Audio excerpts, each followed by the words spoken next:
Hey, hey guys, welcome to the second half of this course. This part will be far more exciting. I can promise you. Um, so we'll start working with objects. I actually, that idea that I had, um, last week, I think we can develop that. Basically, I wanted to do something that we'll start creating objects, but in a kind of thread that will hold for about 4 weeks. Meaning that at the end of 4 weeks, we would be building up to something in 4 weeks. Okay, so and I think I mentioned Angry Birds, something like Angry Birds, and I think it's totally doable in class live coding. I think it'll be great fun. So that is what, well, if it works, if it works, I don't know. All right. So we'll say, so I will give the other people a little time, I think a few minutes to join, and then we'll just, launch into coding and take it from there. If you have any questions in the meanwhile, right? If you have any questions for me, anything about the class, about the course, and those things, you should just absolutely feel free. Now is a good time to have these meta discussions. We'll start coding at, what is it? 6. Yeah, we'll start coding at 6:10, right? 10 past 6. So we got about 8 minutes just to have general conversation. Okay. The only thing you shouldn't do is watch YouTube or do something else on the side. You should engage in conversation with your classmates or me. And so this class is completely different from other classes you may have experienced or are enrolled in. This class is all about communal learning. Okay, there is no learning other than you saying, all right, I need a couple of hours to just focus on this and grind through it in order to understand it. Okay, just like getting the pitch, musical pitch. You can read about it all your life, but you got to put in the hours to gain the familiarity. And I think it's the same in any skill, any field. You can get a passing familiarity, maybe even enough even to talk your way through some interviews into a job where you're actually stretched at the limit all the time, which means it's stressful for you, right? So the idea here is to, I know what I started talking about there, but basically that's what it is. You've got to grind through this. The only thing that I can do as a teacher is to make it easier for you to grind through it. Meaning that because I can see how various things can go depending on your interests, your skill sets, and all these things. I have a good way of extrapolating the outcome of various interesting projects and saying, all right, you know what, let's do this. Let's do this because it's going to take us there. But along the way, we'll cover these interesting things. Yeah, so I've seen these interesting things that I think will also make the journey very pleasant and interesting for you guys. So that is basically what I'm trying to do. If you have any questions at all, if there's anything about the course. Testing. Yeah, go ahead, Richard. Richard, you had. Oh, he was testing his mic, I think. There we go. That sounds better now. Great. Yeah, I can hear you. Yeah, go ahead. Anybody have any questions now? We got some time. We'll talk about this and then also give other people a chance to join. Yeah, my cat stepped on the mute button on my laptop. Oh, wow. Okay. Yeah, that is so funny. I was on a Zoom call with someone else last year, and he had a very expensive looking glass thing on his mantelpiece. And he was on a Zoom call with me. And I alerted him at the last minute saying, hey, you know what? He's going to tip over that glass vase. And it almost happened there. He jumped for it. Interesting. My cat's asleep now. And now that is, maybe that's why I put it on mute. That is so funny.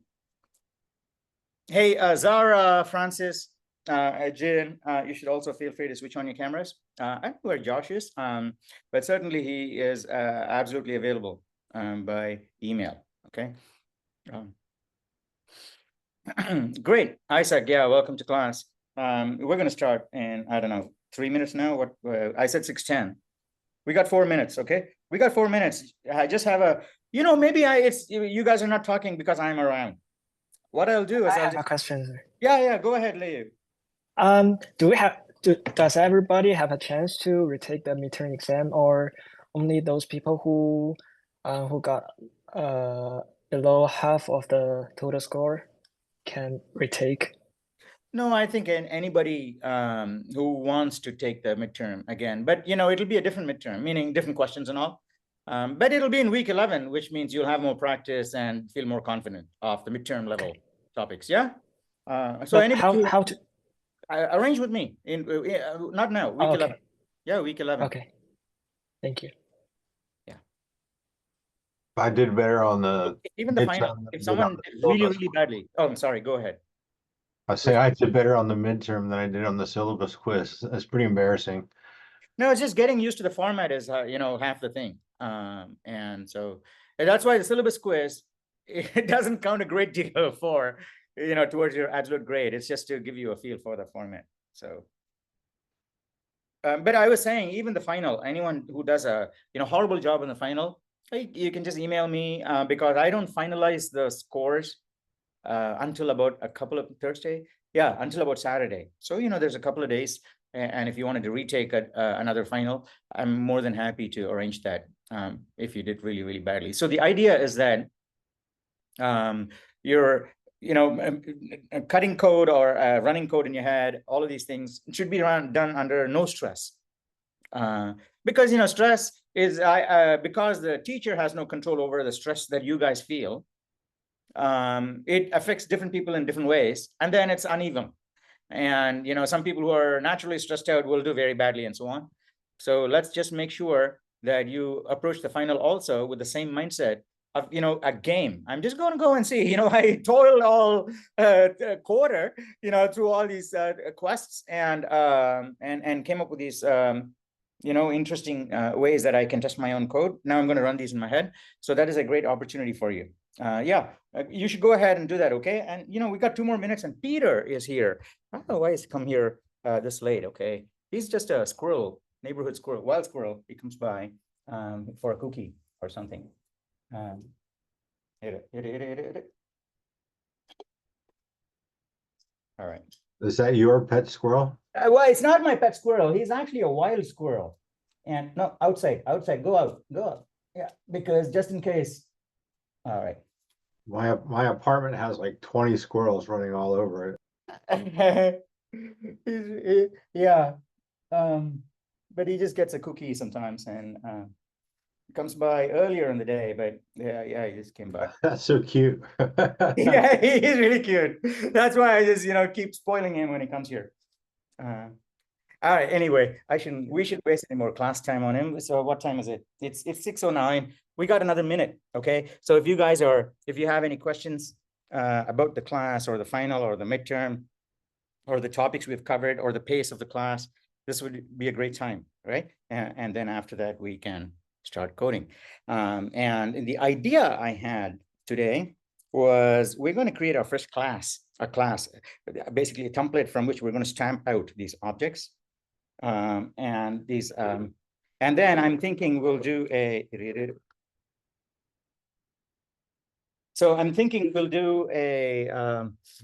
class called screen, because this thing that we tried last quarter and it actually worked, which there are a bunch of there's a bunch of ASCII characters you can send to the console via cout that will let you control the position of the cursor on the screen. Okay, these are called ANSI codes, ANSI codes, CODES. But just have to see out some characters and all of a sudden magic happens. So let's create a class that is going to exploit this historical feature, okay, that probably only Richard in his class knows about from the ancient days of teletype terminals. Because I used to play around with these anyway, back in the day. It is kind of fun. And then just a couple of quarters ago, I decided, hey, you know what? I had fun, so why don't we do this in class using some kind of structure to manipulate cursor position in a terminal that is given to you online, like online GDB, right? Because you go to online GDB, any of these online compilers, most of them anyway, at the bare minimum, give you an ANSI compliant terminal, which is like the historical terminal. It's not a fancy graphics terminal, but they do give you a simple terminal, and well, at least for output. So actually, there was a site called Replete, repl.it, and then became, like 4 quarters ago. And they became a paid site and with login and so on and so forth. But they even used to give a proper terminal. They give you a Docker shell. You just go in and you can just do whatever the hell you want under Unix terminal. And then, so they used to give that, but that's not, common these days, unpaid anyway. So it's kind of cool, but we will exploit this. We'll exploit this feature, which is still free, which is the ability to just do graphics, fancy graphics, even implement actual 3D algorithms. Some of these algorithms are actually very straightforward to implement, and less lines of code than we write in some of these class programs. So elegant and efficient and tight algorithms, beautiful algorithms, and the 3D, and they perform 3D operations on things that you show. If you look, you can look hidden surface removal and things like that. You can actually look them up, or you can get ChatGPT to write it up for you too. And then, it's not just enough to take the code and plug it in. You gotta follow it line by line when you have time. To say, hey, you know what? I got or my dad or ChatGPT or mom to write it for me, and it works. But I need to know how it works. So this is fantastic. Yeah, even though you got someone else to write the code for you, you actually take the time to figure out how it works. So yeah, what we can do is we can use that to generate animations. Well, let's see if we get to animations. Class 3 or 4. I think, a couple of quarters ago, we did this, and one of my students, Isidore, okay, Caitlin knows him. Caitlin, are you here? Hi, Professor. Hey, Caitlin, yeah. Anyway, I don't know if Isidore was her classmate or her senior, but certainly when we did that, he used this cursor positioning trick to actually implement a 3D cube spinning in space. And there is a post on our Reddit and also on LinkedIn that shows a demo of that. So all of that is actually possible using what we do today, and essentially these would all be extra credit projects that you can try to play around with, even if it's not extra credit, extra fun projects. You'll have a great deal of fun. Well, certainly at the very least, we'll see how we can implement something like Angry Birds, because implementing this game, maybe I don't know. Let's see. Let me make a bold prediction.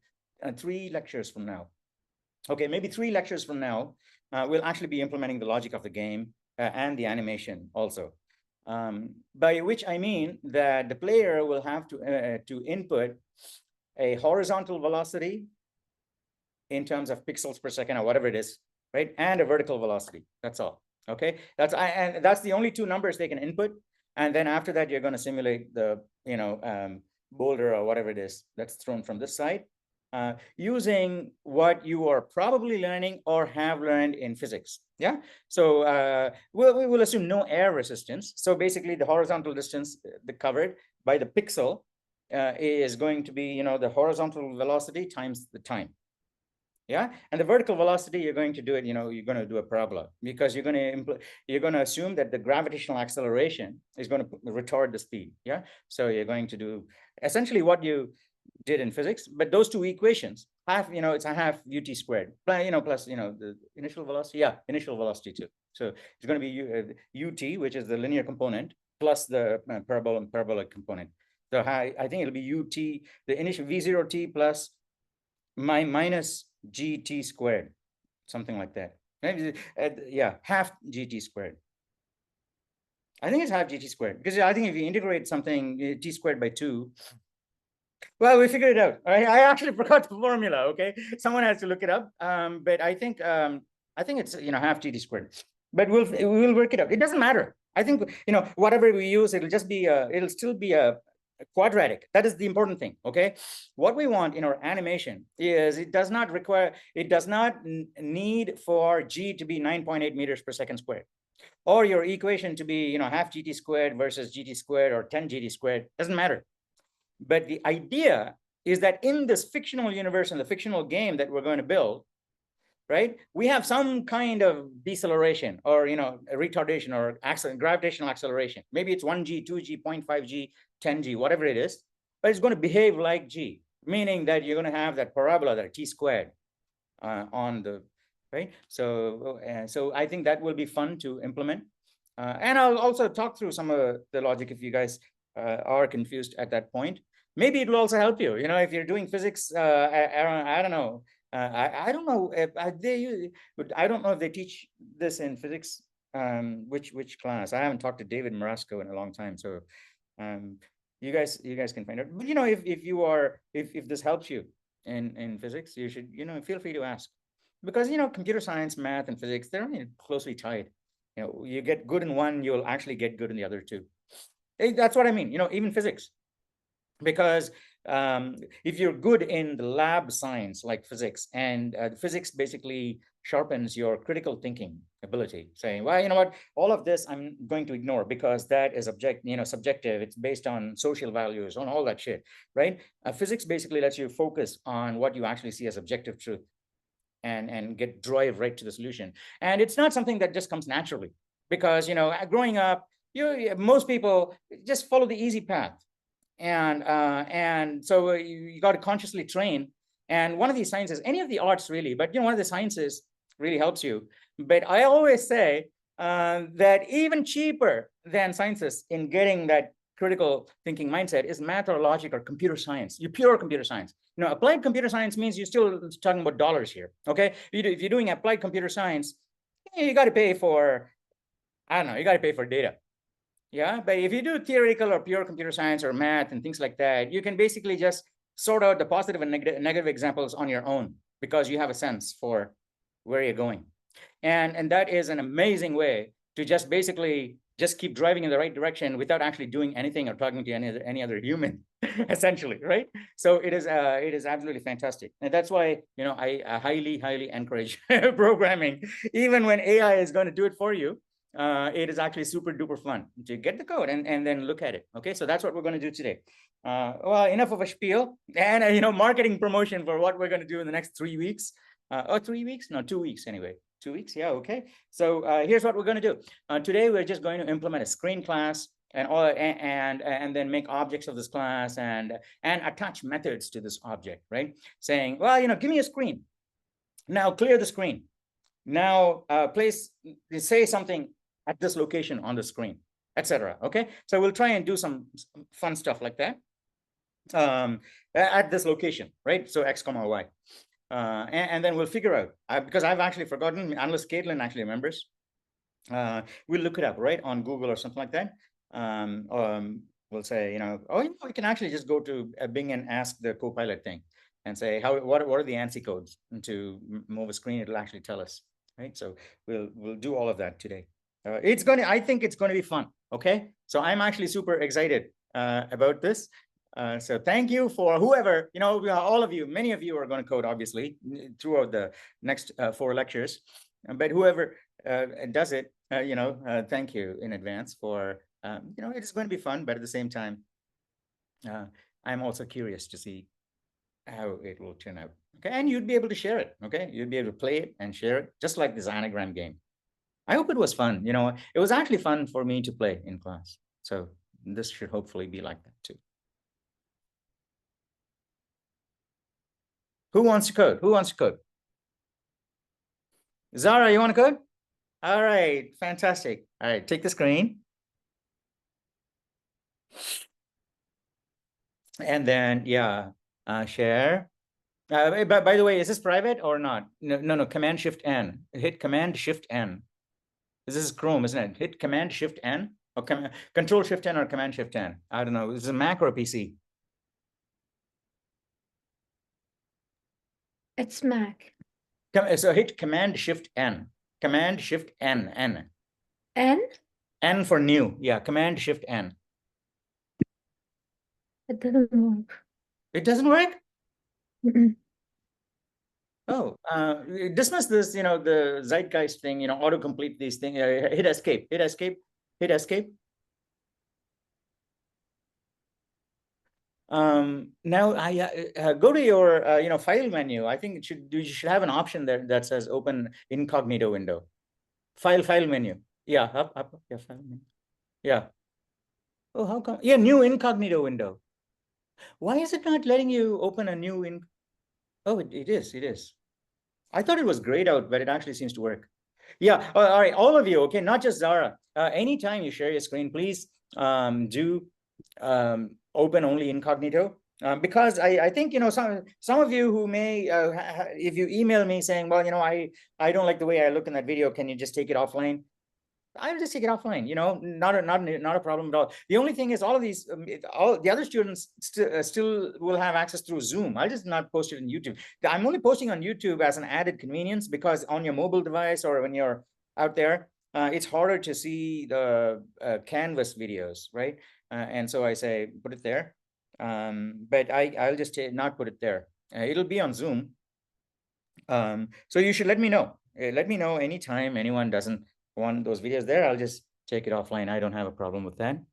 And also always make sure to open these private things, because if you open something that auto completes your social security number, I don't know, so then we can't, we have to not show the video, share the video, but it's already shared on Zoom, right? All the, I think all professors can do this. Maybe, the meetings they have with online, students, they're all recorded. So on Zoom for other students to see, I think. Yeah. All right. Okay. So I dismiss the blue part. Dismiss the blue part. How can I do that? Yeah, that less than sign in the middle. Yeah. All right. So and put a comment that says, class code for what is today's date? Is it the 22nd? 21st. Tuesday, May 21st.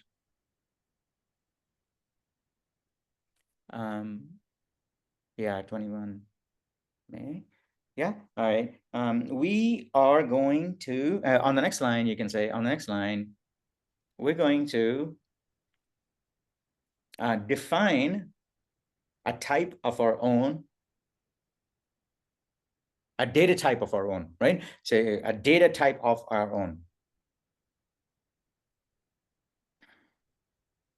right? Called screen. And let's just follow a convention. And I kind of borrow this from Java, although in C++, it's not really I don't even know if it's a convention that other programmers follow, because I've read other code in the standard library or the Linux distribution and all. They don't, not all of it follows this convention. But I like this convention because in Java, I found it very useful. When I used to be a Java programmer, I found it useful that all classes start with an uppercase letter. Okay, so make that a screen with an uppercase S. And let's follow that convention for the rest of this class. Okay, and like I said, if you are going to work at a place or or do your own project, there may be situations where, or your coworkers, or a convention that's followed that says, we don't do it like that. We have all underscores for our objects. So that's a different convention. So in our class, we'll follow this. All right. So we are going to define. Now, we are going to define a data type. Yeah. Right. And then after screen, say comma, like int, char, string, etc. Like, or int, string, etc. Like int, string, etc. Yeah, no, etc. No, we don't say, yeah, and also means, I think, I don't know, just say etc. Yeah. Dot is great. All right. Now that's it, right? So now let's do the standard stuff that we've done before. So let's Maybe the closest one. Sorry. Yeah, someone asking a question?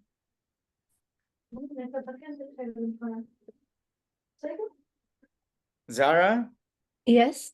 are you here? Yes. I can't see you, by the way. I can see on your screen.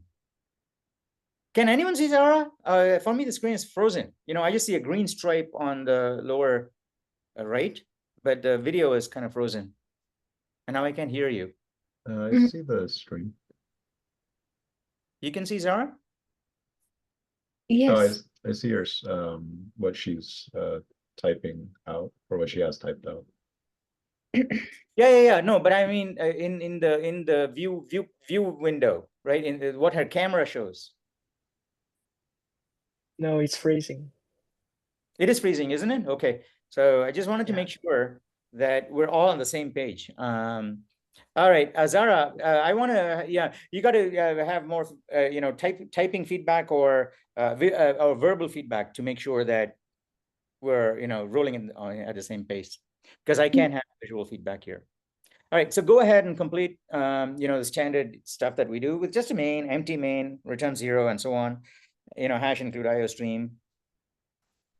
All, you know, just practice.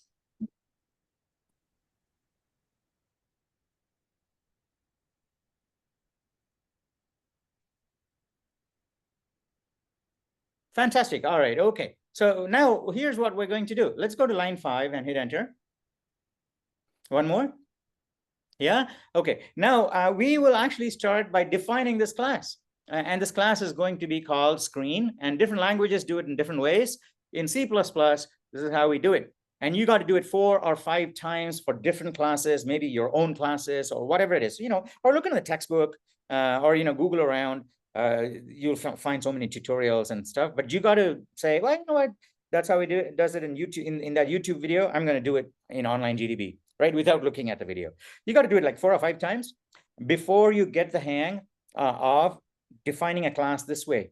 And it's really important because you know, if in your final, or it doesn't have, right? If you know, I don't know, you may waste time later on getting into the swing of C++. I think it's Sophia or someone in the beginning of last class.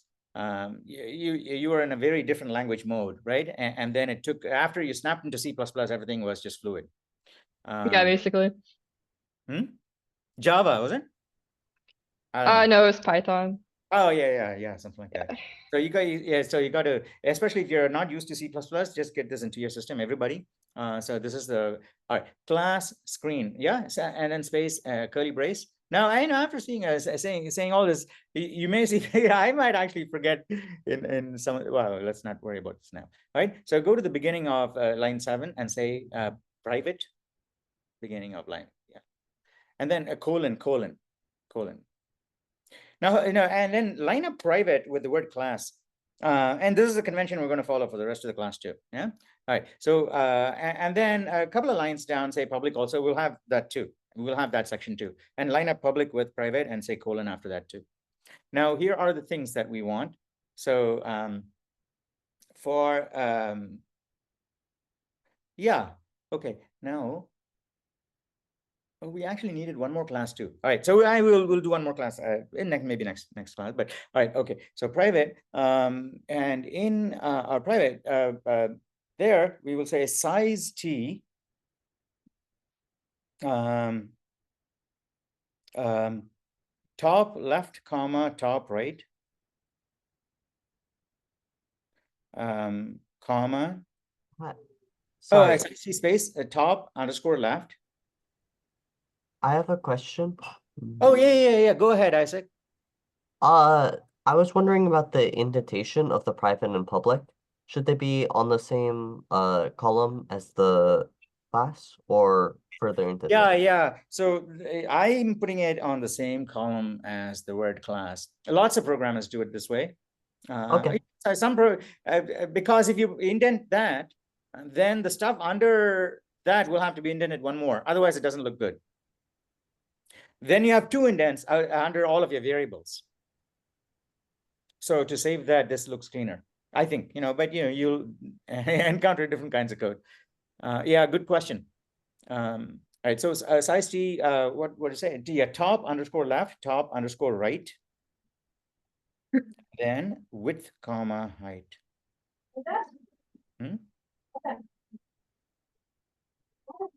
Like that? Yeah, top underscore left, comma, top underscore right. Yeah, no, two more variables. And then we say width, comma, height. Width, comma, height. WIDTH, DTH, yeah, comma, height. Okay. Now I was, yeah, all right. So height. TTT. Put a T and then a semicolon. All right. So these are 4 integers that we are packaging inside the screen class. And essentially this defines our screen for us. And I'm thinking a screen would essentially be on our terminal. It's going to have the top left, 0, 0, and then it'll have a certain width and a height. Yeah, so four numbers define our screen for us. Okay, all right. So and get rid of the blank lines on 9 and 10 for now. All right, so under public, no, I have a blank line above public though. There's a different section, right? So under public, let's say a constructor, right? So the way to the constructor is the method that is called to make the object. This is a template for making an object. This is what the object contains. But how does in your main, if you say, give me a screen, what happens? This logic is going to be the code that is called in order to make a screen object that is returned to, it'll make a lot more sense when we actually do this here and then call it in main. So, right. So the way to declare a constructor is that there is no return type, and you would basically say screen, SCREEN, all uppercase. And then it takes 4 parameters. And then, yeah, it takes 4 parameters. And then you can say the first parameters are x1 comma y and x comma y. No, it's size t x. No, size t call. Size t call. Column is x. Yeah, size t call COL. COL. Yeah, column. Right, like column we're abbreviating to call. Right, comma. Size t row ROW. Comma, and then, yeah, size t w and then size t h.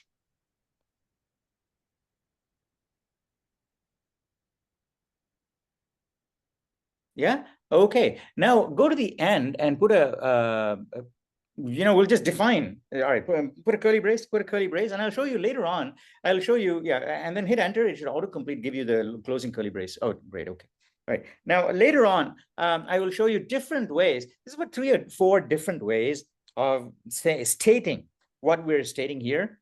And they're all useful idioms, useful to know, but they all do exactly the same thing, okay? So what it does is my screen constructor is actually just a function, and the function takes 4 parameters, right? And the 4 parameters, when you get given the 4 parameters, take that column value and set it to top left. Take that row value and set it to top right. Is it? It should be top, top left. No, it's not top left, top right. So yeah, it should be top left X, then top left row, top left column. That's what we want, right? Top left, comma, row, underscore row. Top left row, and then it should be top left column. Not top right column, top left column. Top left column? Top left column, not top right column. No, that is correct. Top left row. Mm-hmm. And then the next one is top left column. Top left column. Top left column. No. Top left. I think that makes more sense. Now here, in the body of in line number 12, on line number 12, you can essentially say, indent in, I think 1, 2, 3 more. Is that the right one? I don't know. Yeah, it is the right one. Okay, now you say top left row equals row. Top left row equals row. Yeah, just for aesthetic reasons, in the parameter, Let's also, can you switch that around, column and size t column, size t row to size t row, size t column? Because in the order in which you've declared the variables, it's the other way around. So it's nicer. Okay, so row, and then you can say top left column equals column.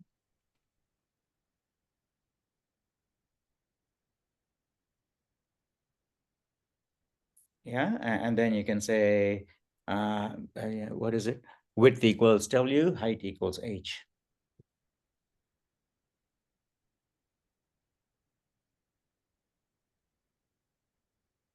Okay, all right. Now, but let's put a to do after this function. Okay, we'll put a to do after this function. No, that's it. That's all. That's the whole function there. Get rid of the lines 16 and 17. And let's put a to do there after. No, not there. Yeah. Enter after the function. After the function. On line 16. On line 16. On line 16. Go to line 16 and hit enter. No, get rid of that line. Get rid of the line 16, blank line. We don't, yeah. Now go to the place after the curly brace, and hit enter. Sorry, I have another question. Yeah, go ahead. Why are we defining top left column twice? Are we? We're defining it Oh, to yeah, row, yeah. then. Thank you, Isaac. Okay, yeah, she'll fix it.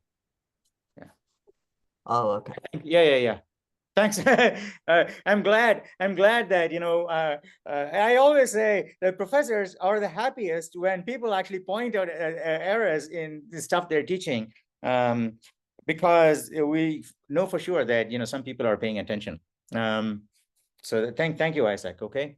All right. So go to line 16 and hit enter, and we'll put a comment after that. Right. Yeah. Put a comment and to do discussion for forums. And discussion opportunity, right? To do discussion opportunity in the forum, okay? By the way, you guys have got to take advantage of these discussion opportunities. Every time we're doing class code and we say, put a comment there saying, discuss in the forums, you should take advantage of these opportunities and, do some research and then post in the forums, because, the participation points are going to start getting harder and harder to get. So if it's just a weekly reflection, and just a reflection saying like a bland story what you did, it's not going to get much points, right? 1 or 2 points. But you got to have some meaningful discussion, and these are the things that you should latch on and say, hey, you know what, I took the time to do a bit of research. Some of you are doing this already, but everybody should. Okay, yeah. Discussion of, and then put a colon, and then on the next line, yeah, on the next line, you say, how many different ways can the constructor be defined? Okay. How many different ways? There's 4 or 5 different ways. So, you don't have to talk about every, you can say there's 5 different ways in which they can be defined. I'm going to talk about one, right? And maybe someone else can talk about the others. So you can leave enough of the fun around, but still take one of those and talk about these things. So this one comment is enough material for 4 or 5 people to have meaningful posts for this week. Yeah, and all you need to do is, even if you ask an AI agent to this question and it gives you a response, you got to somehow summarize it and relate it to what we're doing in class. And that way we can be absolutely sure that you understand what the concept is. Okay, all right. Now, under public, yeah, we need more methods. Yeah, we need more methods. Yeah, so hit enter, Zara. Now, one more. Now, yeah, one more. Now, here you can say, do two of those, the comments. Start a comment, please. Start a comment, right? And say getters. Okay, getters. Now, some of you who've done Java probably are familiar with getters and setters. We'll just say getters and we'll do the getters.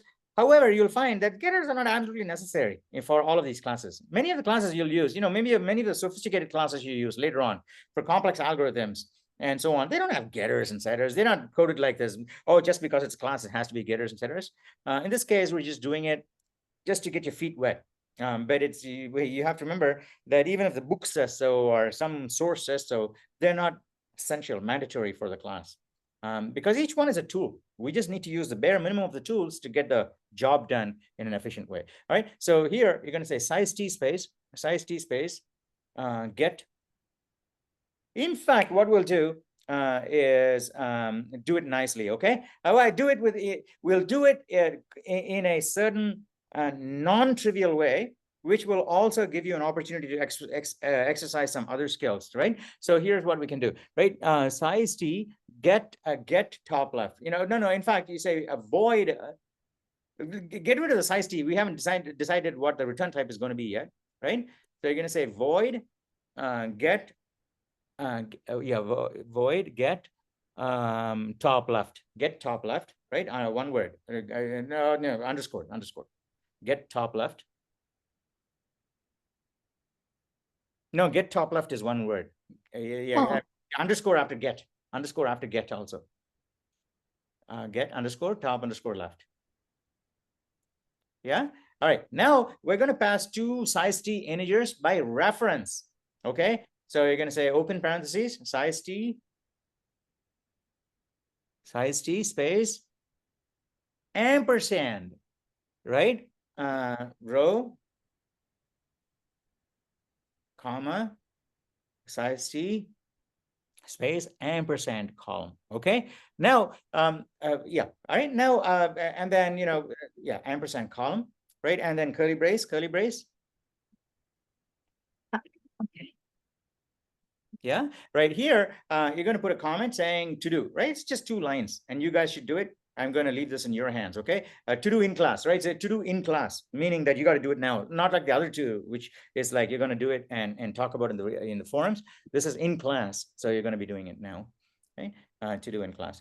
And then, yeah, implement the 2 lines of code here. Okay. Implement the 2 lines of code, which will fill in the, all right, implement this. Just say implement this. I shouldn't suck out all the fun from this. Yeah. Unless you guys want me to, at some point, I can talk about this. But but Caitlin is here and other people also probably know what needs to be done. Yeah. Okay. Now, likewise, we need another one under, get top left. Yeah, no, under, yeah. All right. Blank line there if you want. That's fine. All right. Now, go to line 24, hit enter. One more, right? And one more. And you can say void get dimensions, right? Get dimensions. And then you're going to do the same thing, except with width and height. Void get? Get dimensions. Yeah. And open, yeah. Maybe we should have called, no, width and height. I will just have to say dimensions, right? Ampersand. All right. So you're going to say, thank you, Zara. All right. So that's basically what it is. Exactly the same as before, except you're going to be filling in the other stuff now.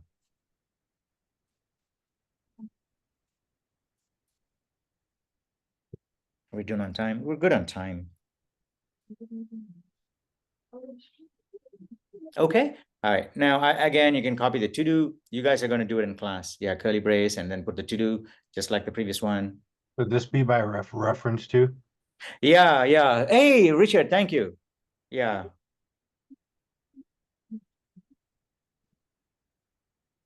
Fantastic. Hey, this is really cool. Okay. I absolutely love it because people are engaged, people are calling out code, Isaac, Richard, right? Everybody's I'm very glad that everybody's paying attention. And get rid of the blank lines. You guys are going to do it, after I've turned the laptop around. So I'm not in your face, you guys can do it, right? 10 minutes, I think, should be sufficient for all you guys. All right. Now, one more public method. We've done the getters. Now we won't do setters because we're not going to allow, the thing to be resized afterwards. Okay, so get rid of the blank lines. You're going to do it afterwards. Okay, after I give it to you guys. All right, now go to line 29, hit enter. Yeah, now, one more enter. And then what we'll do is define a method called mark corners. Okay, and then, yeah, all right, we'll define 2 methods here. Okay, define a method called clear. Okay, so void clear. Okay, void space clear. Right, and then open close parentheses, and semicolon at the end. And let's put a comment on the same line. Yeah, print spaces over all the entire screen. Okay, or basically cleans out the screen. Print spaces over the entire screen.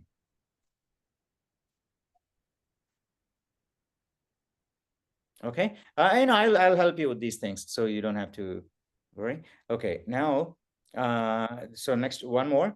You can say void mark corners, okay? Void mark corners, okay? No, another method. Void, space, mark underscore corners. Mark underscore corners. Corners? Mark is, no, M-A-R-K.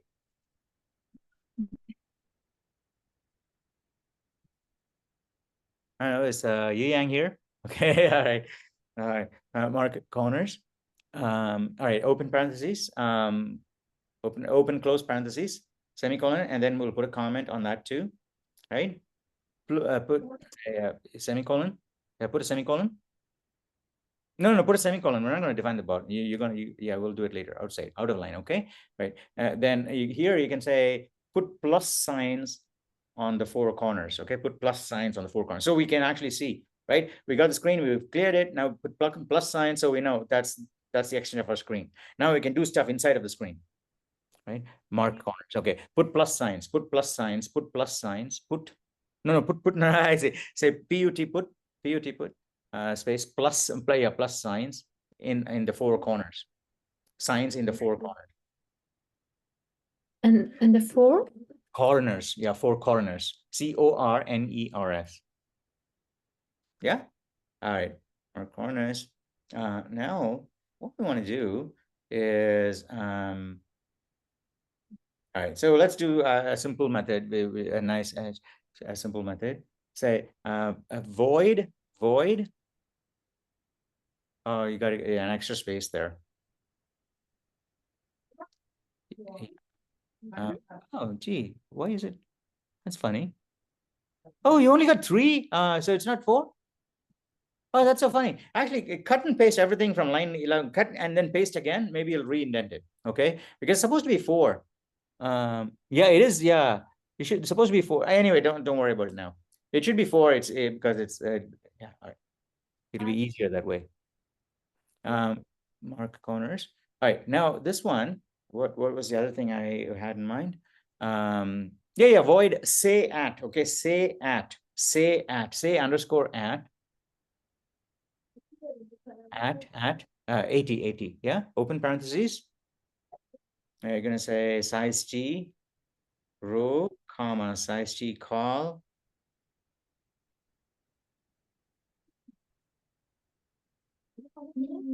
Size T column and call comma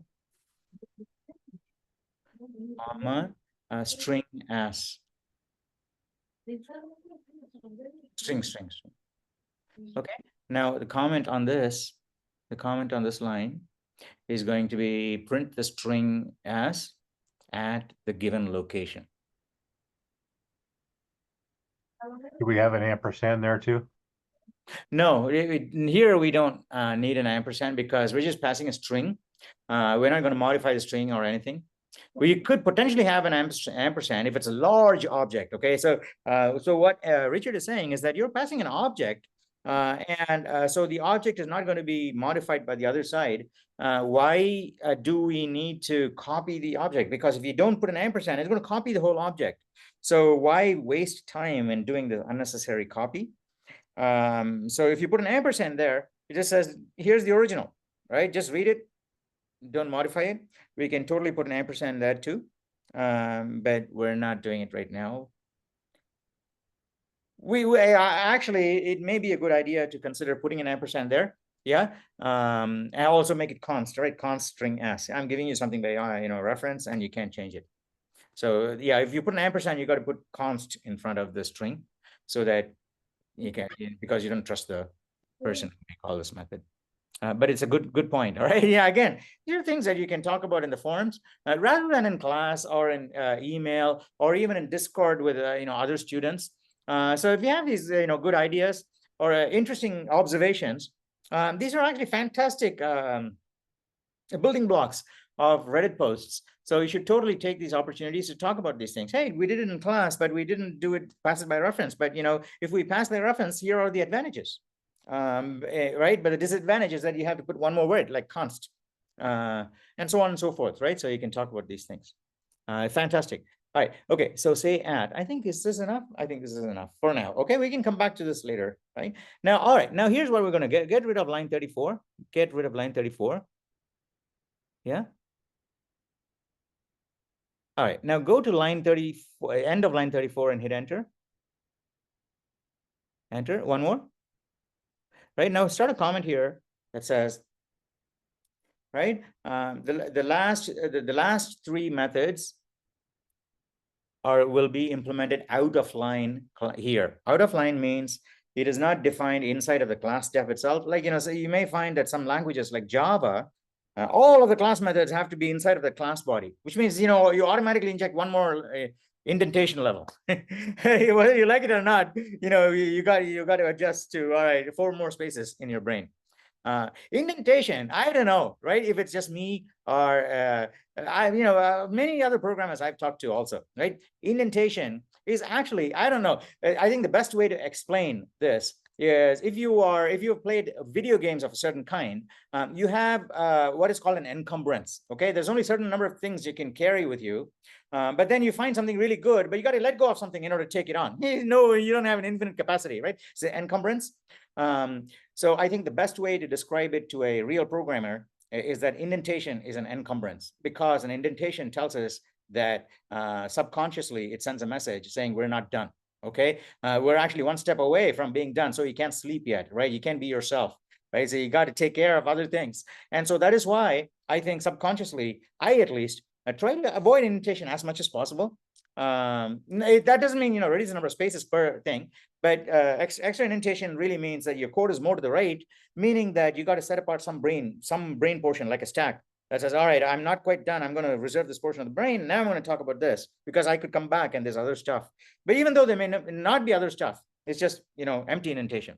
But so I think these kinds of considerations will become more relevant to you. Well, it's all, it's in a video, so you can watch it later on.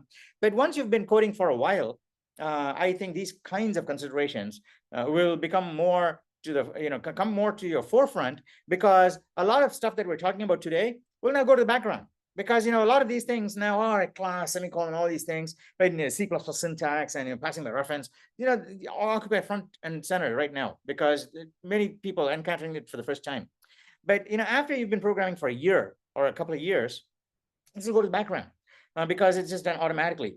Then you start worrying about the meta programming things, which is like, how should I lay my code out? How much should I conform to other programmers so that it's both easy to read other people's code as well as write my own code and maintain my own code?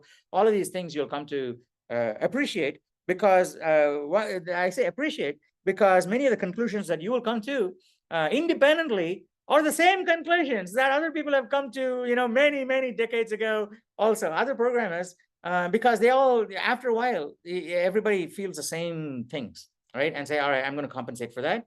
And so that is why you find that even though people say, I'm going to use my own indentation style, whatever it is, right? Or even programming style, after a while, because I've also tried many other styles, but, eventually I find, if I adjust this here and here and here and here, after a while, you find after all these adjustments, it's the same as, some other style that's already been there and so popular, right? So that is the style that we are using for C++ is called the Kernighan and Ritchie style. Now, I don't know how they came across the style. I think they used this in the first version of the C compiler or whatever it is, or some when they built the operating system, Unix operating system in the Bell Labs a long time ago. And it's a style that preserves white space, keeps the code dense so that you don't have too many blank lines. So the curly braces are distributed in a different way. So you come across multiple styles. So I like this and we'll use this. All right. So the last 3 methods will be defined out of line. Okay, will be defined out of line below. Define, no, DEFINED. Yeah, I switched the E and I. DEF, define in the past tense. Yeah, below. The last 3 methods will be defined below out of line. All right, out space off line.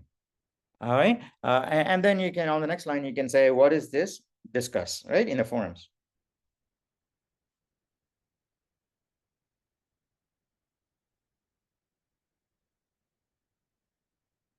Yeah. All right, now the first one is going to be void clear. Yeah, and this is how we define it. So blank line there because you're going to do 3 of those. Yeah, one more blank line. All right, you're going to say void. No indentation because it's lined up with the the original. It's on the left margin.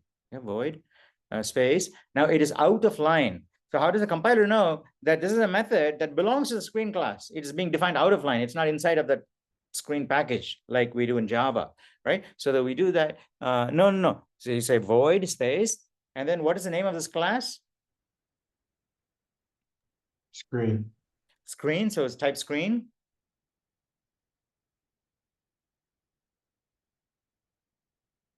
Yeah, I know it's uppercase S. You got to remember. Yeah, it's uppercase S. Actually, it suggested an autofill. That was really cool, right? And then double colon. Double colon. No, yeah, 2 colons. Yeah, and then clear. Okay, clear. This is that method. Okay, this is that method. We're going to define it just like another function now. The only cool thing about this method: open, close, open, close, open, close. Open, close, open parentheses, close parentheses. Yeah, and then a curly brace for the body. All right, okay. No, and then we're going to define the function here. And this function, what this function is going to do is going to go to the top left, okay, and then it's going to print a string that is, I don't know, well, we'll do the first line, okay? String blanks equals string. Where are we? Go inside the function. Go to line. Yeah, there. String space blanks equals space blanks equals. What is the width of the screen? It's width, right? It is the parameter width. That property width inside of that screen class is now available to you. Did we call it width? I think we called it width. Okay. Now open another tab. And we're going to Google or Bing or whatever it is, and type in how C++, how to get string with n repetitions of a character. How to get string with n repetitions of one character. I think it's space comma 80 or something like that, but we'll see. N repetitions. No, n. N. Yeah, n repetitions. Repetitions. Or EPE repetitions. Yeah. IONS, no, TIONS, no, TI, and then TIONS, yeah, of a character, right? Hit enter, and then I think we'll just take the, no, Java. You didn't say C++? Oh, you got to say C++ right at the beginning. No, say it at the beginning. I think it's better. Yeah, all right. Yeah, hit enter. Yeah, there you go. No, how can I repeat a string? No, not that one. How to how to actually just go to string class. Just Google for string class. I will find it. I'm pretty sure it's one of the methods. Just say string class, right? Class. Hit enter, and I think we'll just go to C preference or something like that. One of those. Yeah, string class. No, not geeks. Yeah, that one. Not geeks. Yeah. All right, now here, let's look at all the different constructors string has, right? Further down. No, these are member types. We want to have member functions. Yeah, okay, constructor. Further down. Oh, wait. All right, here, click on constructor.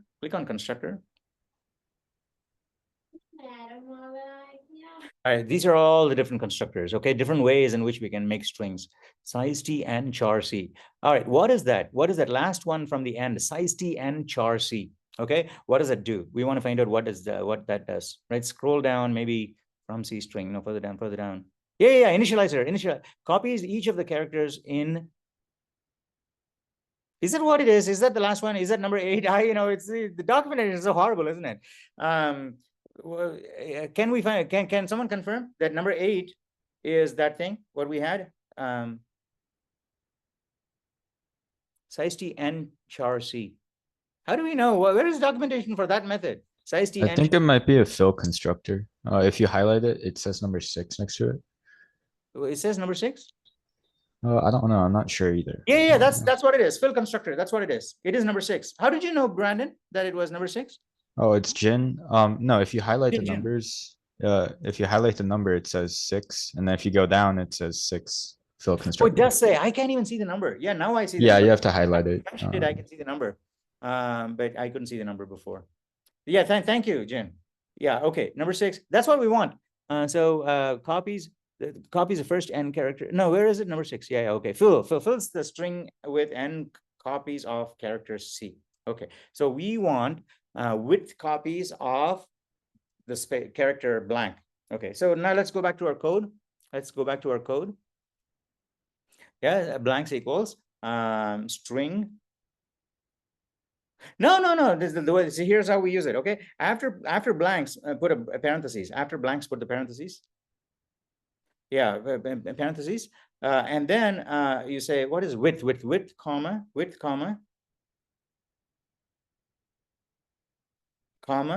and then it has to be a space within single quotes. 32.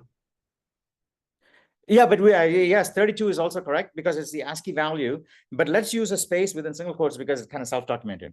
So because we know that the compiler will change that to put a space within single quotes, and it needs to be a space. Yeah, a single quote, space, single quote. No, not double. Space. I put a semicolon at the end. All right. So and that space within single quotes is what Richard said was 32. It is 32. It'll get replaced by the compiler. It's 32. All right. Now what we want to do is hit enter. And then here you're going to say one more blank line. Now what we want to do is move to the top left. Okay, so put a comment there. Maybe we won't complete the whole program today. Oh, what time is it now? Hang on. Yeah, I think we will complete the program today. Okay, well, I mean, we'll complete the program enough to run it once and see some stuff in action. Obviously, with next class, we're going to take it to the, we'll take this and develop more. All right, so here you're going to say in a for loop,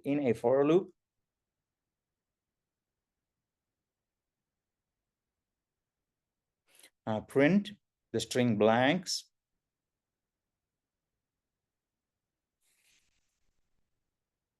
right at each of the positions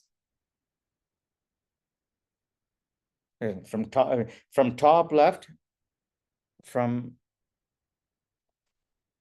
go to the next line. Yeah, from top left to top left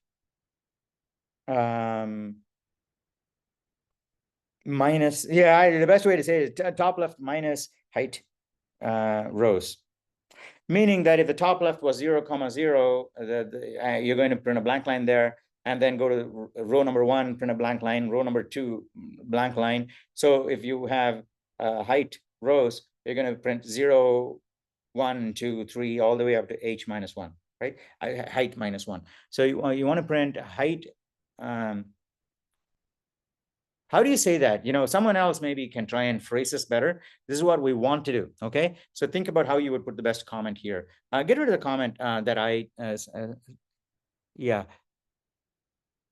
what we want to say, maybe someone else call out the right comment. Okay, what we want to say is go to the top left and then print the blanks. Okay, and then we want to keep doing that each time at the next row, so that the entire thing will be blanked out. All of blank, there'll be blank strings all over, right? So now we want to say at, right? So we want to say so you want to say actually let me do the code for this. Okay, it's actually easier to write the code and then put the comment in. Okay, this is what we want to do, right? So get rid of the comment, get rid of the comments, right? We just say for for size t, for size, within parentheses. And I think this will probably be more understandable to you guys than my blabbering before about saying, well, this is what we want to do and shit like that. It's, beating about the bush and very hand wavy. But when we do this in code, I think more of you will actually understand what the hell is going on. And then for the people that are still unclear, it'll be easier to explain also from, because we'll have the code to, rely on. Okay. So for size t, I equals 0. Yeah, semicolon, I less than, what is it, height? Yeah, semicolon, I plus plus. Okay, yeah, and then we need a body and curly brace, yeah. And then you want to say at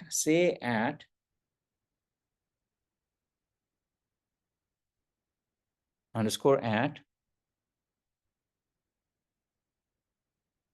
Oh yeah, and then open parentheses.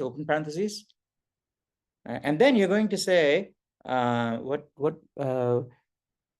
top left row. Is this top left row? Yeah, top left row. Top, is that the name of the variable? Is that the name of the property? Well, our screen has some properties, right? Some row and width and all. What do we call it? What do we call the top left row, top left column? Top left row, right? So we want to say, yeah, say at top left row, comma, top left column plus I.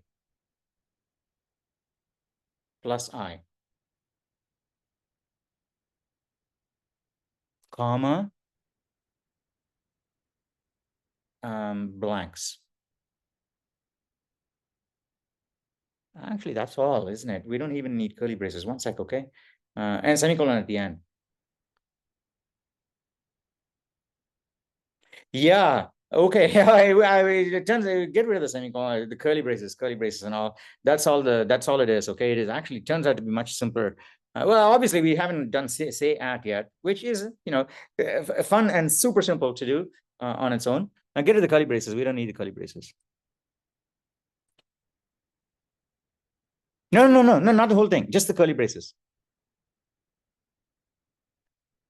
Okay. All right, and then no blank line at the end, and that's the end of this function, because that would essentially end up clearing the screen. Now you should run it in your heads and see if if it doesn't check out, you should let us know, right? So we can fix these things. But I think this basically just what we wanted to do, assuming that say at works. Okay. Now one of the things you'll notice is that maybe in a structured or textbook programming course, they may tell you that functions have to be implemented a certain way. You got to have the blueprint done and so on and so forth. But if you look at how we're doing this code, it is very different.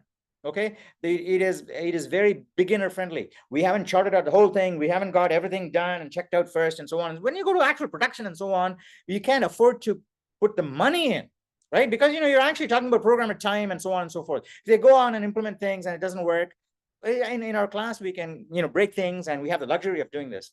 So that is why in some classes they say don't start the program until you got everything bolted down, right? Now that used to be the case when I was a student. So when I was a student, when I was programming in Fortran and all, I don't know if I told you this, right? Back, this was back in India.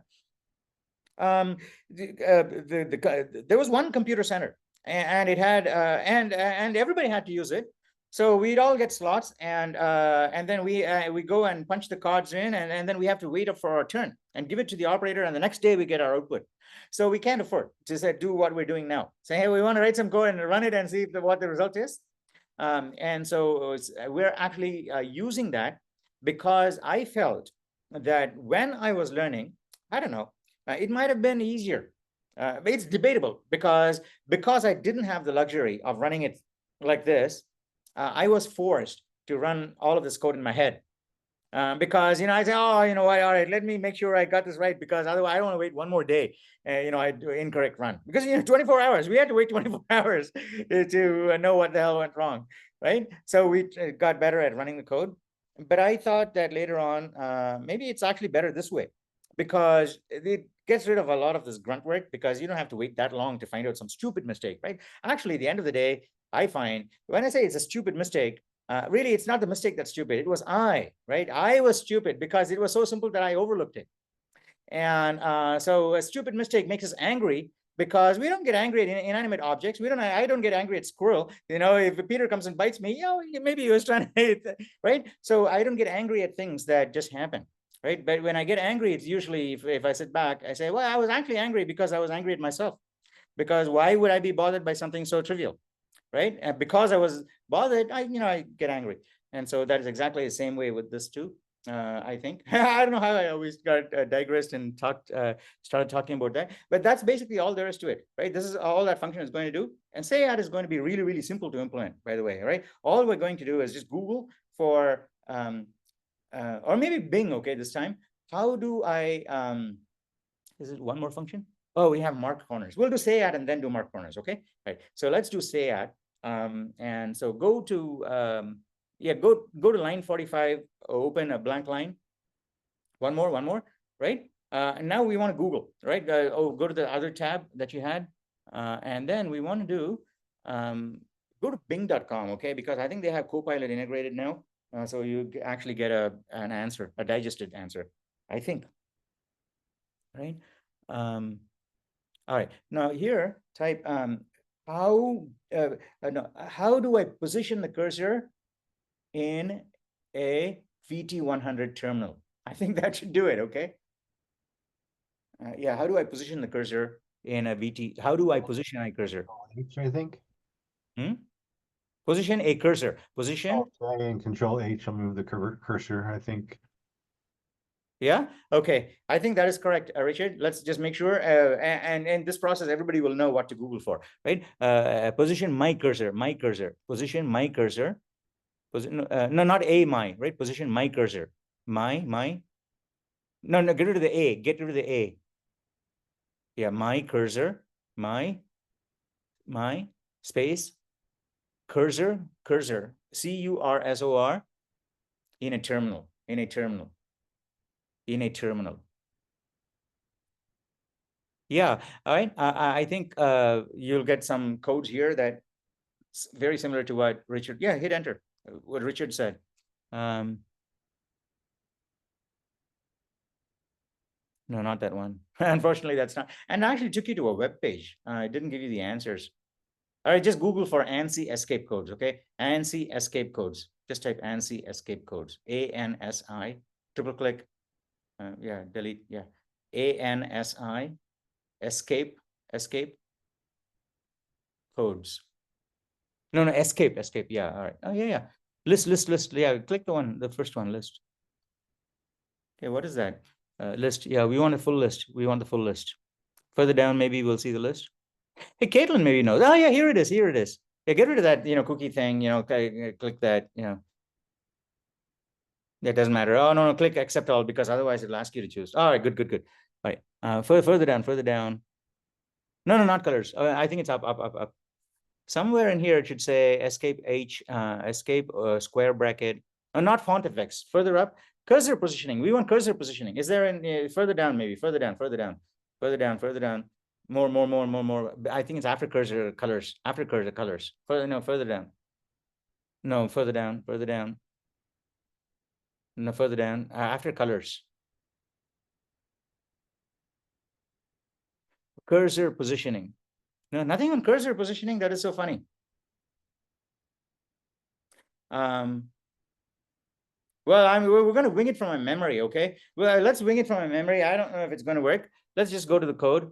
You guys can, Google and find out what it is and share it in the forums, or or maybe Caitlin will, chime in at some point in the Reddit saying about this. These are the codes, okay? So say void SayAd. We want to, well, actually triple click on that line 33 and copy it here. That's the easiest way to do it. Triple click on line 33 and put it there. Yeah, the whole thing. And then get rid of the blank space before the V. Before the V, there's a blank space. And enter. Yeah, all right. Now get rid of the semicolon at the end and then put curly braces. All right, enter. All right, now here's what we want to do. You want to say, all right, C out, left shift. And then within double quotes, say /033. Okay, now 033 in octal, I think it's 27. Hey, someone should convert it and find out 3 and 8 times 3, 24 plus 3, 27. Yeah, okay.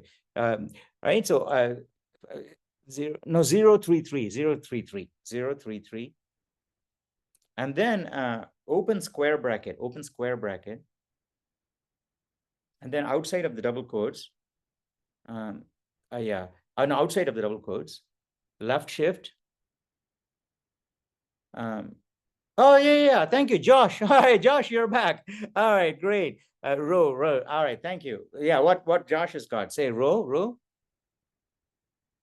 And then left shift, semicolon within quotes, semicolon within quotes. No, that's got to be within quotes. Within quotes. Within double quotes, semicolon, double quote. Yeah, semicolon there. Yeah, and then go to the end. Yeah, and then left shift. Call. Okay. I think that's it. Hey, Josh, is that right? That's all you said, yes? Yeah, but if you want to print the string, Call, it's, C-O-L. Yeah. the H and then capital H. You have to see out. Oh, capital H. See out Capital the H. Where does it string go? after the column. After the column, you got to say capital H. And by the way, square brackets only opening, not the closing one. Yeah. Yeah, and then at the end, you want to left shift capital H also. Left shift capital H in a string, within double quotes, capital H, semicolon at the end. Right? Yeah, put a semicolon at the end. No, not there. The semicolon at the end. Just capital H and then semicolon at the end. Yeah. Now put an enter. And you want to say cout.flush. Okay. Cout.flush.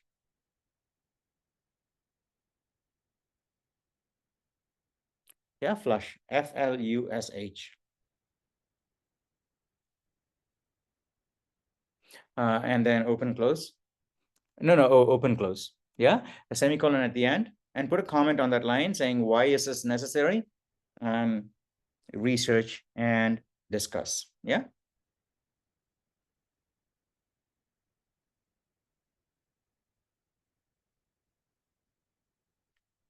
Well, I can't believe it. There's so many opportunities for you to get participation points in this code, right? Because I remember at least 3 places where we said, here, if you're stuck for topics to talk about, there you go. And everyone should, especially people are low on participation points. You take these opportunities and do some research and find out things. All right. Now, that's, and then you say cout S. You know what we should do is after the H, I think that you should just put, in fact, you don't need another C out there. Get rid of that line. Yeah, get rid of the line. After the H, left shift S before the semicolon. Yeah. S. All right, okay. So now why is this necessary? And then you can discuss that. All right. So I think that should work. One more. Yeah. Mark corners. Okay, let's do mark corners, and then we'll have time to do our main. We'll have lots of time. Okay, we'll do after this, after mark corners, we're going to go into main and then use this object that we have created. Say, hey, give me a screen. I want to say this. I want to say hello world in this place. I want to say this, and so on and so forth. And then next class, what we'll do is we'll define one more class saying, it's a point or something like that. And we'll define a couple of methods in point saying, draw the point and then move the point. Okay. Means move the point is going to sleep for a second and then erase the old one and draw the new one. Okay. So it'll give you the effect that it jumped. So with those 2 things, we'll be able to do a cool game, I think. Hopefully, right? The proof is in the pudding, but I'm very hopeful that it will work. Cout flush. That's basically it. No blank line on 50, right? I have a quick question. Yeah. Go ahead. Who is it? Francis. Yeah, go ahead. Do we have to put this screen double colon before sayat, since it's also Yes. Thank you, Francis. Yeah. Hey, Zara. I actually forgot. I think you have to say screen double colon before sayat.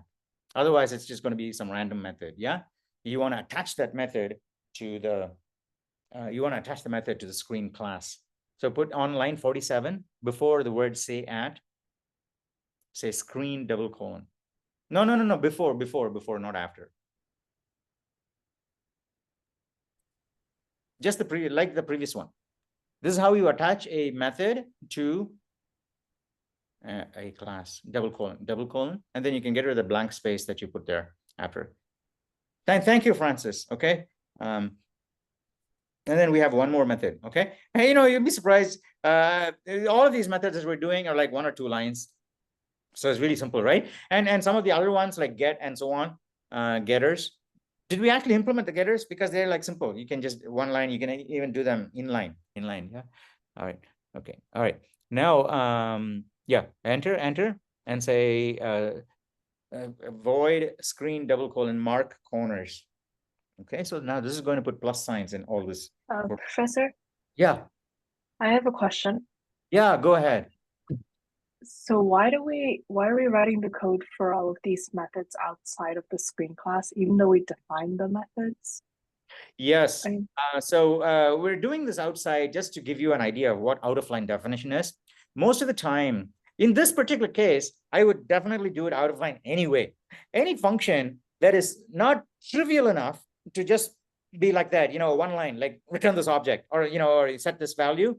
If it has a if condition or a loop or something, I feel a lot more comfortable that it's just outside. So you have to exercise your own creative judgment and move things in and out. Some people say if it's less than 3 lines, I just put it inside the class itself. Okay. Yeah.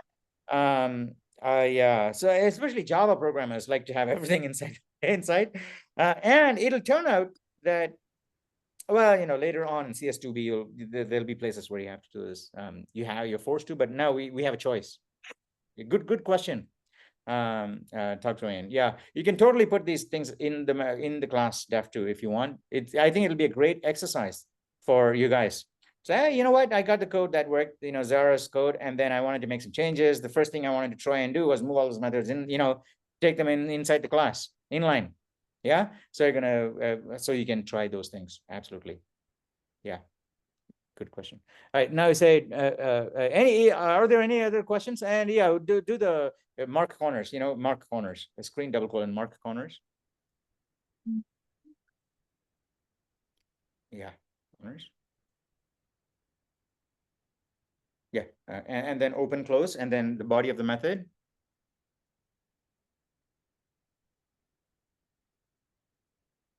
Yeah, right. Now you're going to say, copy that line 48 and put it for 43, 48, put it there. Except for row and call, you're going to say, what is it? Top left row. I know, I think it's left top row. Is that what it is? Yeah, top left row. And then that should be top left column. All right, and then instead of S, you're going to say plus. No, that should be within quotes. All right, now on the next line, you want to go to the same row, but column plus width. Okay, so you want to go to copy that line and put it there. This line? Yeah, the 3 clicks and copy the whole line. Yeah, all right, put the whole thing there. Yeah, put it there. Right now, top left row. Now you're going to say top left call plus width. For top left call, you're going to change that to top left call plus width. No, on that line 55. Line 55, it says top left call. Mm-hmm. Turn that to top left call plus width.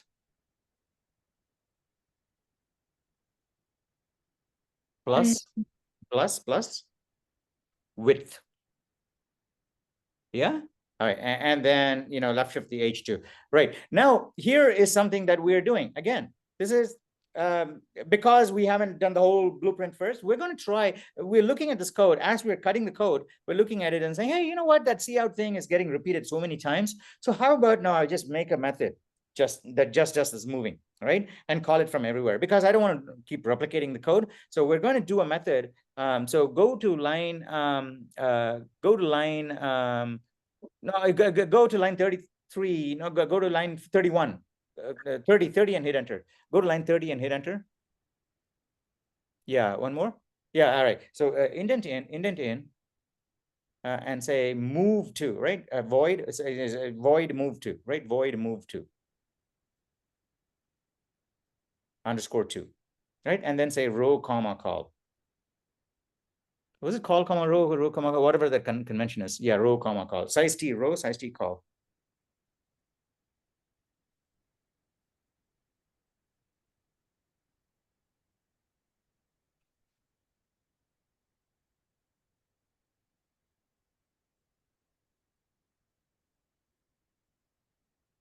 Yeah, put a semicolon at the end. No, actually, we'll just define it right there, inline. Okay, so space curly brace, space curly brace. This is, what tucks away inside. So this is not, maybe it's a trivial function too. And put a blank line after the curly brace too. So it's, because it's got a body, it'll be separated from the line declarations.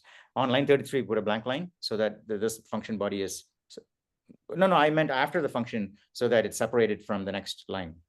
On line 34, go to line 34 and hit enter. There you go. Yeah. Enter, hit enter. No, not there, not there. No, I meant a line. I meant a line after the curly brace. Okay. Yeah. There you go. All right. And then the curly brace is off. Push it in to the left one more time. Okay. Now, line it up under void. Tab in, and it's 3 spaces. You're using 3 spaces. Okay. Now move to. You want that fancy thing on line 54. Copy that line 54 and put it there. Copy that line 54 and put it there.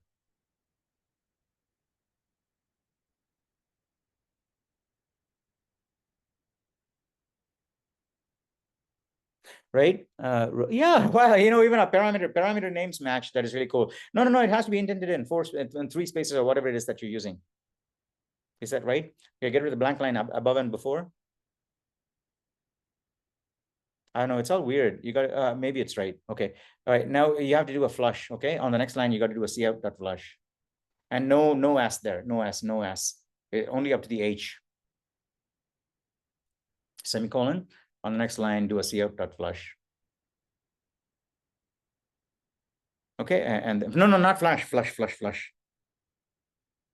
And there is a question open in here saying, why is that flush necessary? Do a little bit of research. I bet it would be no more than 10 minutes of your time, okay? Just to find out why we're doing this. 10 minutes of your time, but it's really, really well worth. The information you find out is like super duper useful in general. Right? Is that enough? That's it? Yeah, get rid of the blank lines and all. And it's not flash, it is flush. Yeah, all right. Now get rid of the blank lines after that. All right. Now in your say add function, you can just say move to row comma call now instead of doing on line 53. On line 53. Yeah, line 53. If you are getting tired, by the way, or your internet is laggy and all, Zara, you can feel free because you've been coding since the class started. Yes. Yeah. If you want to break, you can basically just, you can feel free. You are like the queen. You can point to anyone and say, all right, you take the screen. They got to take the screen or else they'll get negative participation points. Okay. So why don't you exercise your power? If you're tired, you can say, hey, you start coding now. If you want it. Yes. I feel a little bit tired. Matthias? All right. Okay, Matthias, take the code. Take the orange code, orange button and share the URL, and then Matthias will take it. Thank you, Sarah. Okay. It's like, I'm running and you're running at the same speed. And after a while, it gets tired for students, I think. So then thank you very much for staying in step. But fortunately, I could kind of sense that you were getting a little tired. And so, yeah, thank goodness for that. But you should, in this case, fortunately, I noticed. But anyone else is coding, you should tell me. Say, hey, I want to take a break. What's wrong with that? Okay. So everybody should just feel free to do that. Hey, Matthias, you haven't taken the screen yet. All right. Do you have any questions? Zara, did you share that URL, the orange button? Click the orange button and share that in the chat. I think I already did that. Hmm? I already shared. Oh, you already shared. Matthias, are you here? Are you? Yeah. All right. No, Richard. This is Richard, isn't it? Hey, Richard, is this Richard or Matthias?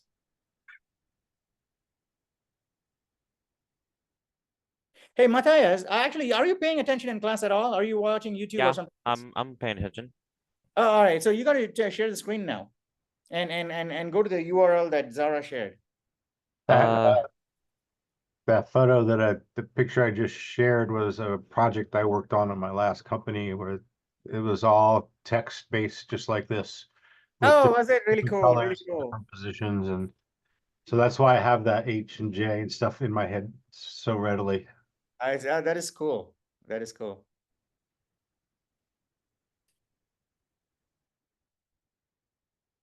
Matthias, good to go? If you want to see it in detail, I'm pulling it up. Give me 1 minute. Okay. Oh, Richard, you were saying. I was saying if you want to see that that data in detail, there's a link in the chat. Yeah, why don't you post it on the Reddit? I think that will be a lot more useful. Well, it's kind of belongs to the company that I worked for, so but it's a public link, isn't it? the company would rather me not post it publicly. All right, okay. Well, because I don't want students to take time off now from class because we are talking about important stuff.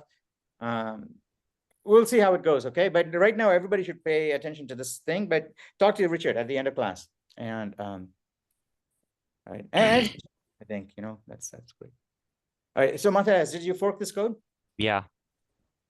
All right, great. Now, oh, you guys have got to complete those two, which is pretty straightforward. All right, now see out flush. Did we do? Oh yeah, move to. All right, so yeah, line 54. Line 54. 53, I think 53. Change, so you remove that, change that. Because I'm not going to call out the code, okay? Change that to use the move to function instead of that. And then you got to remember to put the S, okay? Use the move to function. Move to.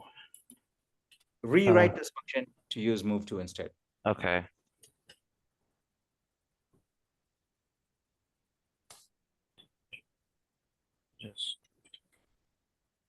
Just call move to. Yeah, great. I'm very good at spelling. It's okay. Right next to each other. So. And just... row comma call. On the next line, you're going to see out S and then see out flush. Just S is in parentheses or? That's it. S cool. in quotes. Because that's the parameter, isn't it? So you want to move to that row and column and say S. Yeah. Right. And then we don't know if S has a new line at the end. Then that is why we have an explicit flush, because that'll make sure that it shows up on screen. Okay. And then I'm pretty sure we have another place where we do that funny escape output. I think it's in mark corners. Here. Yeah. There you go. All right.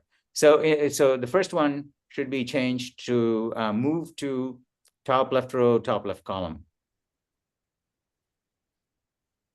That's great. That's great. I like it very much that Matthias actually commented that line out, because now after he's done it, when you guys review the code, I say, hey, that whole line was changed in class, and they do the same thing.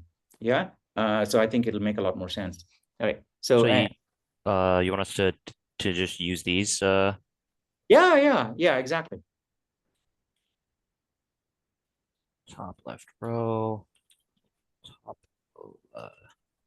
Top left column. Yeah, semicolon, right? And then on the next line, you're going to say see out that plus sign. On the next line, you're going to say see out that plus sign. And then just plus sign? Plus sign. right? Now here is another cool thing you can do, right? Now, yeah, but no endl, just the Oh, plus. no Mandel? Okay. No endl. Right, semicolon, semicolon. Give me a second. I just need. Yeah, no worries. You need a semicolon at the end of that line, semicolon. All right, now, hit semicolon and hit enter.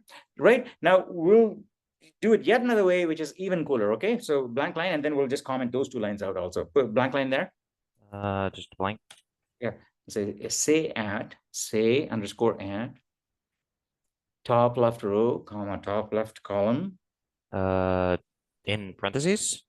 Yeah. Top left row, comma. Top left column, and the plus sign as a string. Then the plus sign as a string. Just as one of the parameters? Third parameter is a string, isn't it? Say at takes 3 parameters, and the third parameter is a string, isn't it? Yeah, sorry. All right. Now, yeah, all right. So now you can comment out those two lines also, right? Those two, yeah, 61 and 60, 62 and 63. Oh, 62 and 63. Okay. 62 oops. and 63. Right, now you can get rid of line 66. Get rid of that. No, get rid of that altogether. Oh, just get rid of it. Okay. Yeah, get rid of it. Yeah, now copy the previous line and paste it 4 times, 4 corners, right? So you say add 4 times. Actually, here's the easy way. No. Triple click on this line, 3 clicks, bam, bam, bam. Right, now do Command C or Control C. Is this a Windows machine? Yeah. Now, oh, no. Oh, whoops. Yeah. Without indenting in. Yeah, go to the beginning of the line and paste it 4 times. No, beginning. Yeah, paste it 4 times. All right, now change left row, column plus width. Yeah, all right. Oh, wait, do we have a bottom left? Okay, you can say row plus height and then column plus width. So you need the 4 corners. Okay. So top left row plus width. No, row height. plus height. Oh yeah, row plus height. My bad. It's been a little bit since I've worked with stuff like this. Then I guess here I could do plus height. And here I could do plus width. Here I could do plus width. I think that works. Okay, all right. So I think all right, and then get rid of the blank line after those 4. Now, I think our class is pretty much ready to go. We can go to main and drive it and see what happens. Okay, so go to main, and here we can define an object of the screen class, right? We have an instance, actual instance. Now, by the way, we're using objects and talking about these things, but the presupposition, the assumption that I have is that when you come into this class, because it's communal, learn by doing, you already had a chance to read through the text or do some basic research on what we're going to do in class. So we're just going to take it for granted, and this is all practice. Okay, basically leading you into practice so that you can do the same thing on your own after class. So this is not your traditional class saying, well, you come here, you absolutely don't know anything, and then we're going to teach you what a class is. 2 hours is not sufficient for that, and that is the reason we do it this way. All right, screen space my underscore screen. You want no, I call it my screen, my underscore screen. Okay, and then because it's a constructor, it needs those parameters. I think it's top left and so on, right? No, not a new screen. We don't want to do it on the heap. Okay, so right after the word my screen, open parentheses. This is how you declare an object with a constructor in C++. Right? Sorry, I was operating off Java. Yeah, see, yeah, that's right. In Java, you have to create a new object, and it is a real pain to have new objects allocated because C++, unlike Java, does not have a free garbage collector. So when you do new, you got to remember what you allocated. You have to go and remove it. In Java, you have a garbage collector come around and say, well, I gave it to that person, but they forgot about it. I'll go and pick it up. If you do that in C++, your program will blow up, right? And so a blow up meaning it consumes too many resources and it'll get killed. So don't use new. This is the way to create an object right on the stack, not in the heap. We'll talk about stack and heap and those kinds of things in week 9 and 10, right? So my screen, let's say top left is 0, 0. and then height and width, let's say height is 20 rows, width is 40 columns. Then 20, 20, comma 40. Yeah. All right, semicolon. Now, one more blank line, and then say screen, my screen dot clear, my screen dot clear. Open, close. No, Open, close. Sorry, I'm just oh, there we go. Open, close, a semicolon. Right now, enter. And say my screen dot mark corners. In fact, you know what we'll do is between these things, let's put a sleep, right? Sleep 2 seconds and then do the sleep 2 seconds. And so we'll actually see this happen one by one. Yeah, sleep 2, which means put a semicolon at the end, and then you need to hash include UNISTD at the top. Go to the top, hash include UNISTD after IOStream, and put a blank line after that too. UNISTD H. .h. Yeah, and blank line after the whole line. All right. Now, so sleep should work. All right. Now, and a blank line after the clear. After that sleep, put a blank line. Oh, okay. Now, mark corners again. Sleep 2 seconds, and then blank line. And then what else?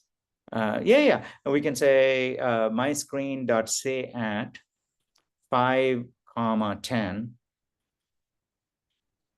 Say at 5, 10. Comma, hello there. You can also easily make screen fill by taking the screen clear and just changing the space to like a star or a plus or something. So you'll have it fill the whole screen up.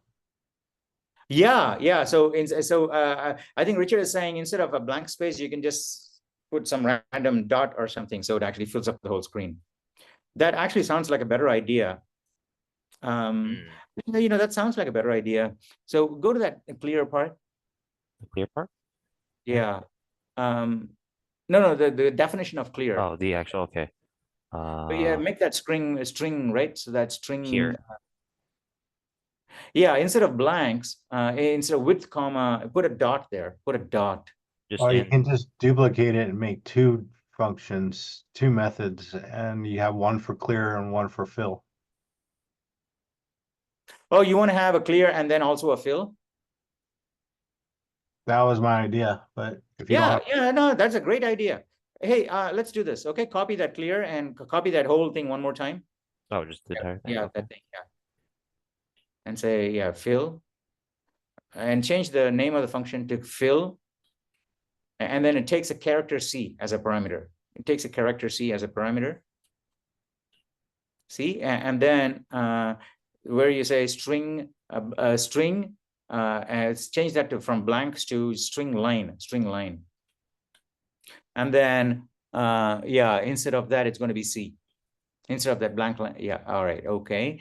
Now, triple click on line 54, triple click. Yeah, and go to the definition under clear on line 30.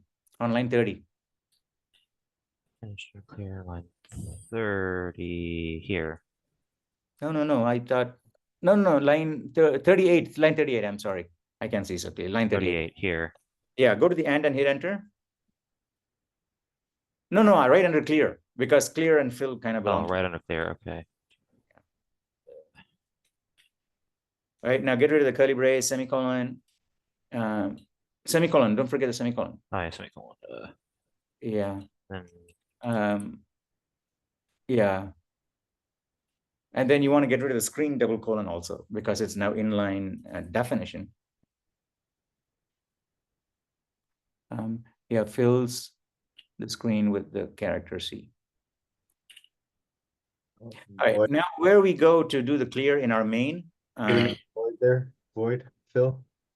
Void. Oh, yeah, wait. Void. Oh, yeah, void. Forgot the keyword void. Right, no, up. Oh, I see, yeah. I accidentally deleted that. Yeah. Right now, in your main, go to your main.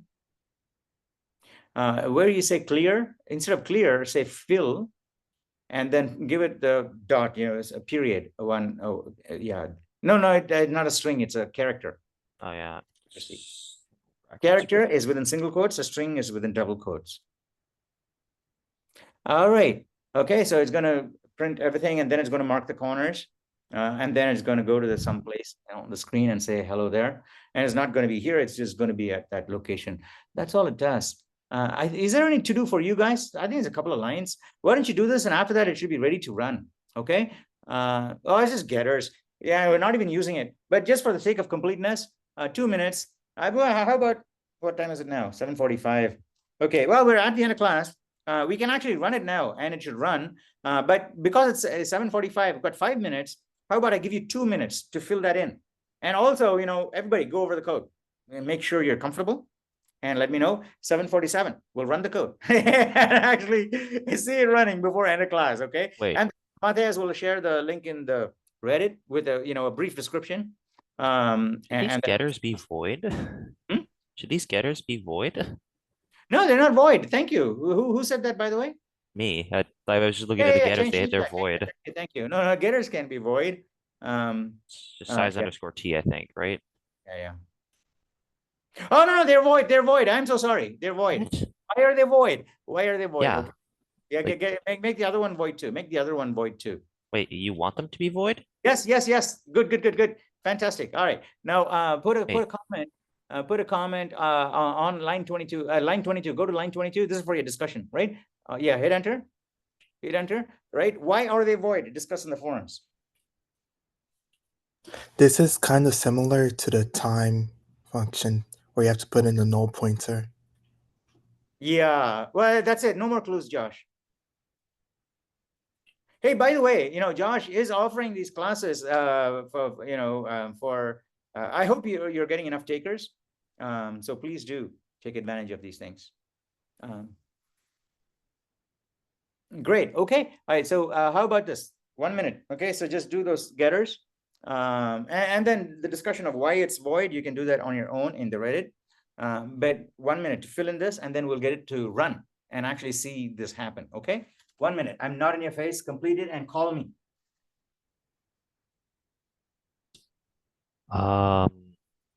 Okay. I would know how to do a getter normally, but I'm unsure now because they're void. I feel like you just return the value, but oh, I see. I see. That makes sense.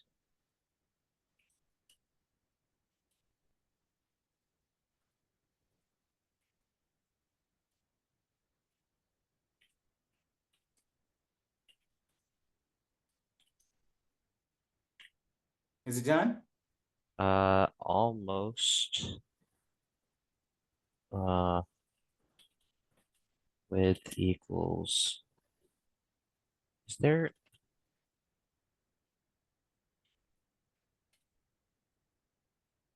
Oh wait, no, that's not. Sorry. W is that. H equals.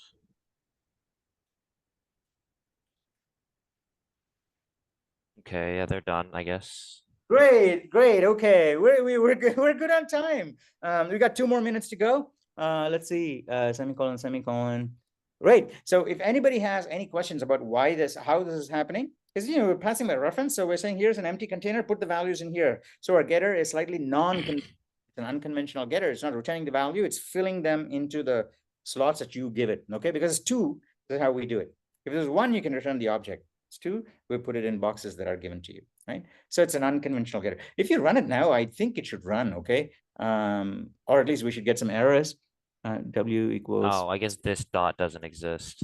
It might not work in. Oh, this arrow will work. This arrow. And by the way, it's not gay. So yeah. No, we don't need this at all because it's all inside of the class. Yeah. Blanks was not declared in this scope. Where's blanks? Here. String. Oh, maybe because it's a string, not a character? No. No. 1 sec, okay? No. All right. So it's a string blank 63. String blank equals string blanks equals. Oh, no, it's in 63.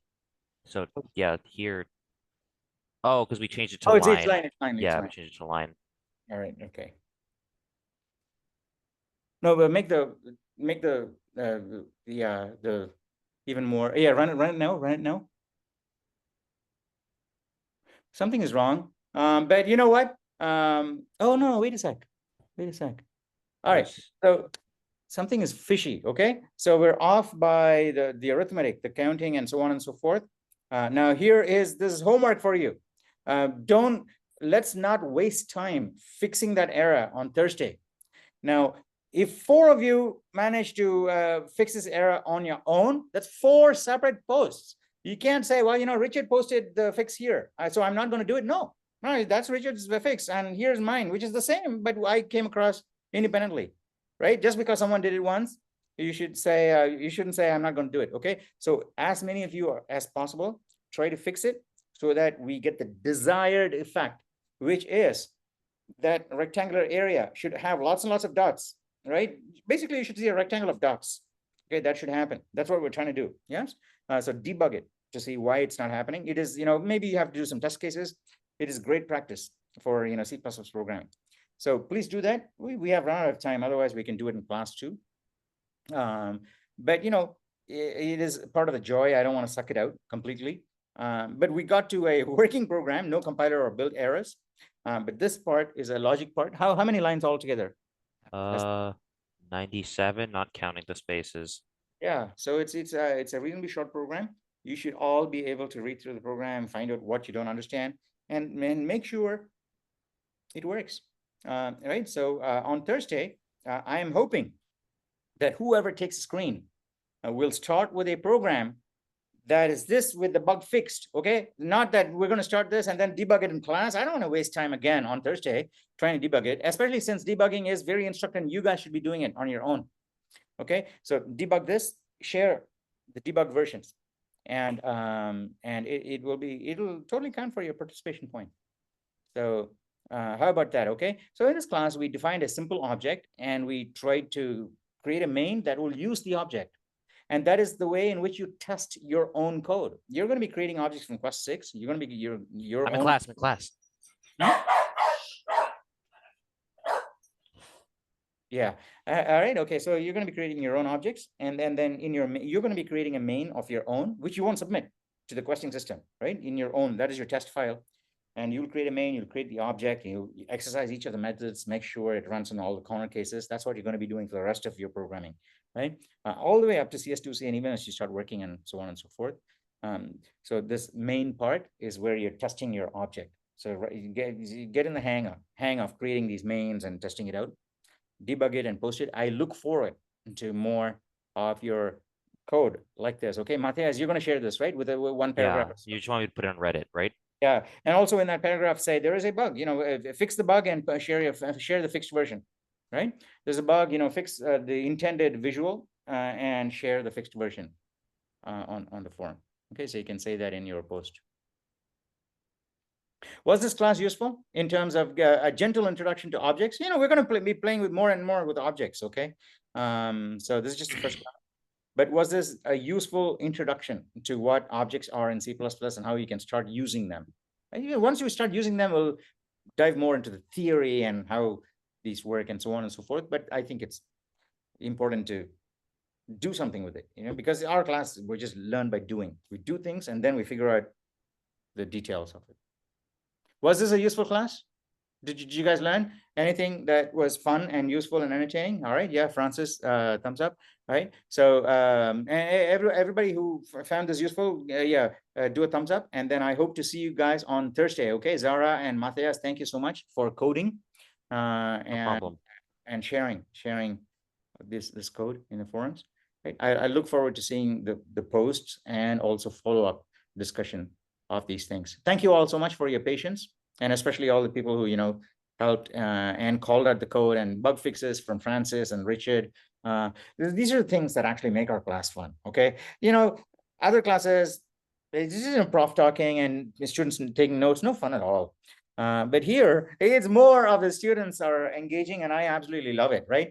So this is the best set of classes to have as you retire, saying, I had a really lovely bunch of students for the last 3 quarters I taught at Foothill. What a fantastic way, right? So thank you all so much for being so attentive and eager and fun-loving and capable students. I'll see you all on Thursday. Okay, bye.